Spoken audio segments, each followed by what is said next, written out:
our world is facing some tough changes. It's up to us which direction we take, towards a sustainable future or an uncertain one. On my journey through the Netherlands, I'll be meeting a group of scientists who are using technology to read our brainwaves and seeing how Amsterdam is using electricity to revolutionize its transport system. I'm Leslie Dewan, nuclear engineer and National Geographic explorer, and this is Electric Earth.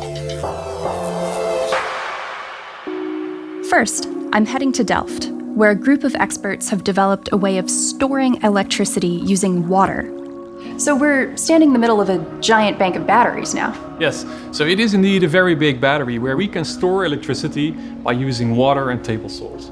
That's really cool. So you're putting out power to some of the houses that are nearby? Exactly. We realized that actually when we have the transformation towards renewable energy, we also need to store it, and that needs to be sustainable as well. Tell me more about how it works. What's going on in the tanks? So what we have is that we have salt water and we have fresh water.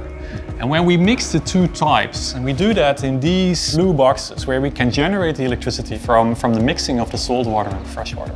Okay, so the salt ions move across the membrane and you can pull electricity off out of that. Exactly. This is only the first step where we prove the concept. What we are looking to is, well, we could supply the whole world with sustainable energy storage. That's amazing.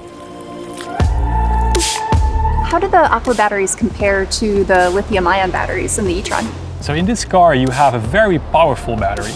They are actually very well suited for the cars, but for the storing of the renewable electricity, the Aqua Battery is very suited. So the batteries in here, they're good for providing a lot of power really quickly. So if you're accelerating, if it's a time when you need a lot of torque.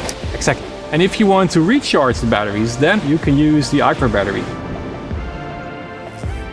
Here in Amsterdam, there are around 4,000 electric car charging stations, making electric vehicles like the Audi e-tron a genuinely viable alternative to conventional cars. Bikes are being revolutionized too, with e-bikes now outselling regular ones.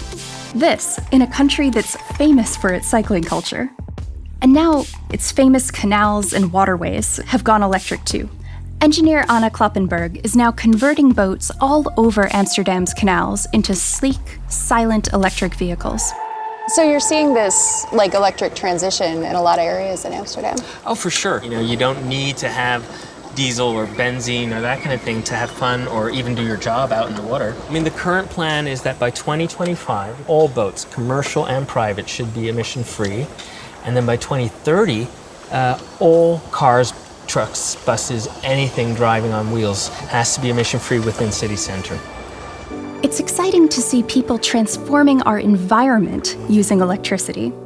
Now I'm going to look at how scientists are using the electricity inside of our heads, our brainwaves. This sounds almost like science fiction, reading people's brainwaves. We're not reading thoughts or minds, we're detecting selective attention, and we use that for people who cannot communicate in any other way anymore. So measuring electric signals on the skull, we can see which button you are attending.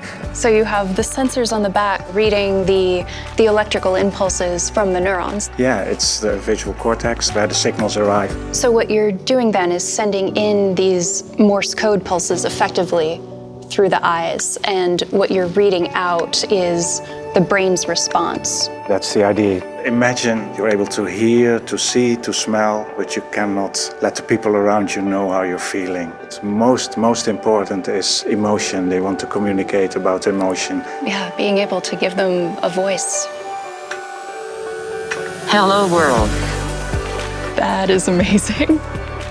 I feel I've jumped 50 years into the future. Giving a voice to those who don't have one by reading electric brain activity is incredibly futuristic, and most of all, it's a real, life-changing solution that simply wasn't possible a few years ago.